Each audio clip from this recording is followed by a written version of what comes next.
not every product will have same amount of stickiness. So the True. first thing Yep. for a founder or a PM or a growth person is to decide, is my product lies in high frequency, mid frequency, low frequency. These terminologies are an industry terminologies in Silicon Valley. India में आया नहीं है. Which is if you have to put a quadrant and say, okay, what are those high frequency products? High frequency products is nothing but in typical term, you have your app launches. Now the products which can have more app launches per day means high frequency What are products. such products? For an example, Social highest frequency is your WhatsApp, like highest to highest, followed by your Instagram. In that quadrant, your Facebook will be the lowest frequency. Because if you take D1, your Facebook may not be D1, but your Facebook may be D5. 5 दिन में एक बार खोल रहे होगे. We are talking about different cohort of user. We are not lying in that segment.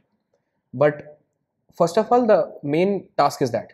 Because if you don't have the right benchmark, so what you will be doing is, if you are building, let's say, a real estate app, like for an example, No Broker, or let's say housing.com, it's foolish if you start comparing कि यार Instagram का इतना ज़्यादा क्यों है, OTT platforms का इतना ज़्यादा And same applies to healthcare apps as well. Exactly. How do you find that? That's a pretty tricky question, and I have been reading a lot about it. Reforge has an interesting blog, I guess, written by Ravi, I guess, about high frequency, low frequency, and mid frequency. One is, how do you figure out your product should lie where? Second is, how do you figure out your product should have how much retention? The tricky part that is mentioned there does not apply in Indian context. मैं Indian context का बोल लेता हूँ. Indian context में scene क्या है?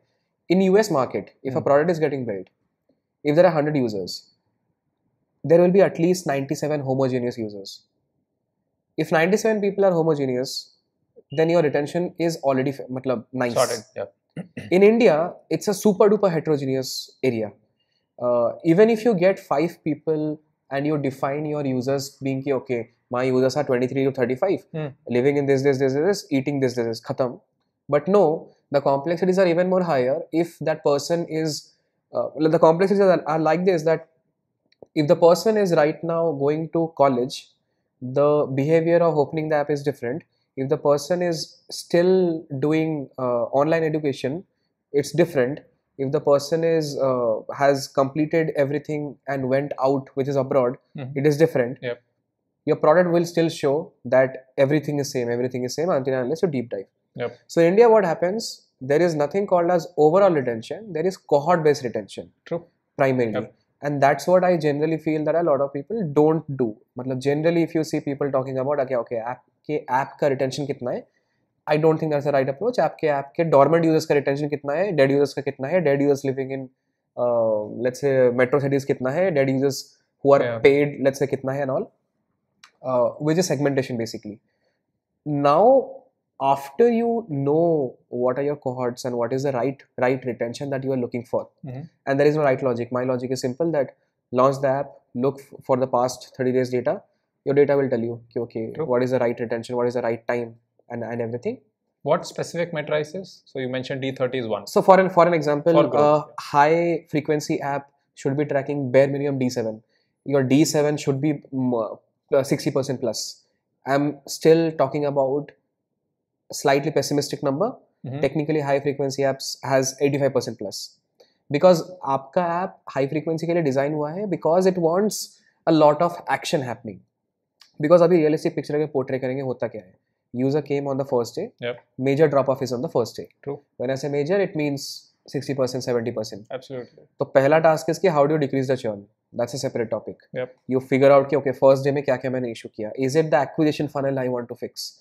Acquisition में कौन खराब किया है? Is it the organic people who has screwed up, or is it the paid people who has screwed up?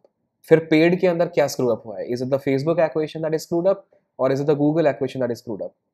After everything is done, then you go and check कि okay, onboarding screen में कुछ screw up हुआ है क्या? Is it my product? So there is something that I do as a mental juggling, which I call it as a reality check. Basically, you have seen that meme which says what you were looking for and what you got. Yeah. So what happens is majorly your Yeah. churn rates is very, very high when the marketing people oversell a product. True. Absolutely. And your product is not doing that in the onboarding journey. Yep. Let's say your ad is super creative, but your onboarding journey is super boring. True. And the primary example that generally I have seen is with healthcare apps. Generally, what I've seen is it talks about a very generic, decent conversation when you launch the app and you complete the onboarding. But ad के copy में कुछ अलग चल रहा होगा, वो एक अलग level creativity चल रही होगी. That is the Absolutely, yeah, that makes things sense. first you need to fix, जिसके through retention fix होता है. That is primary Yeah. stuff. So you have mentioned. So in short terms, or let's say if I want to summarize this whole conversation, growth is a lot about retention. Oh, growth is like 80% retention, which no one is prepared for.